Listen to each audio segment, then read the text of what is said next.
If China were vulnerable to guided missiles of the rhetorical variety, it would be licking its wounds.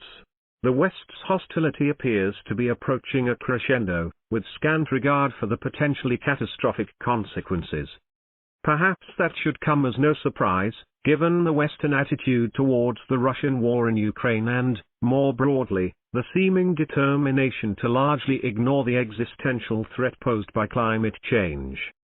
The attitude reflects what Giorgia Meloni, potentially the next Prime Minister of Italy, says in her memoir, "If this is to end in fire, then we should all burn together."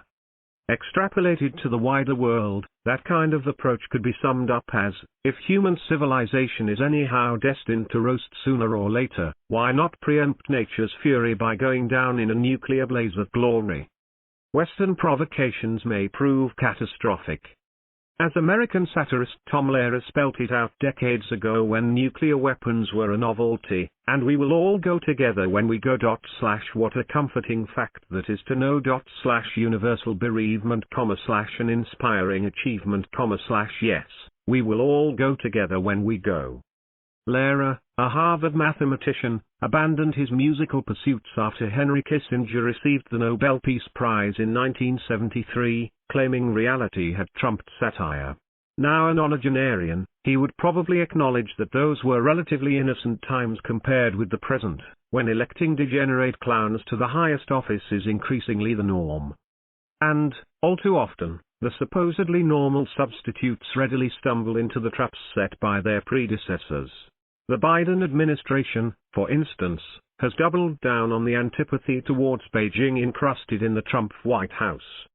Just last weekend, for example, General Mark Milley, chairman of the U.S. Joint Chiefs of Staff, claimed that the Chinese military, in the air and at sea, have become significantly more aggressive in this particular region. On a trip to the Indo-Pacific, Milley was referring to ocean lanes proximate to China.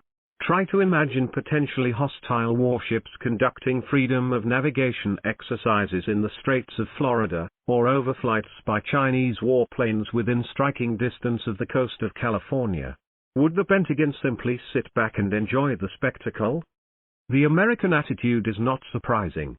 Through much of history, empires have focused on resisting encroachments by rival contenders for hegemony. After the Soviet Union crumbled, the U.S. envisaged a unipolar world. A peace dividend, though, didn't fit into the business plan of the dominant military-industrial complex. Other enemies were required, and found right on cue. The disastrous interventions in Afghanistan and Iraq have now given way to the familiar foes of the Cold War era. Russia, stupidly, has come to the party dressed in combat gear. Vladimir Putin's disastrous decision to invade Ukraine has breathed new life into NATO, the chief instrument of U.S. hegemony in Europe, and reinvigorated the Western arms industry. Pouring arms, technology and advice into Ukraine fortifies a fight against Russia that can be conducted indefinitely, without risking Western lives, barring the odd mercenary. There appears to be no simultaneous diplomatic track to end the war, which ought to have preemptively kicked in once U.S. intelligence agencies were convinced of Putin's aims. Notwithstanding the risk, still remote, but hard to ignore, of a potential nuclear conflagration in Europe, the main Western adversarial focus appears to be on China. It isn't hard to find flaws with the Chinese model in economic, political and geopolitical terms. State capitalism, officially described as socialism with Chinese characteristics, has proved impressive in alleviating poverty, but depressing in terms of entrenching vast disparities in wealth. Its Belt and Road Initiative is yet to prove its worth as a particularly desirable alternative to Western-style neocolonialism. And domestic repression from Xinjiang to Hong Kong casts a shadow over Xi Jinping's apparent determination to entrench himself as a worthy replica of Chairman Mao. The U.S. economy, however, is in worse shape at many levels, and the political picture is even more disturbing. Xi's wish of a third term at the helm might be fulfilled in November, while the midterm U.S. polls that month could fatally doom the Biden presidency. Would a serious run-in with China help rescue the Democrats?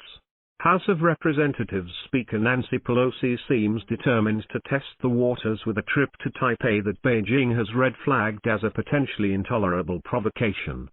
The Chinese attitude towards Taiwan may be unfair, perhaps even as absurd as the debate over China policies between the contenders for British prime ministership. Yet testing the limits of the Xi regime's patience would be extremely foolhardy. Diplomacy over Ukraine has effectively gone AWOL. It makes no sense to risk a potentially even bigger cataclysm. mahir.dawn@gmail.com. Published in Dawn, July 27, 2022.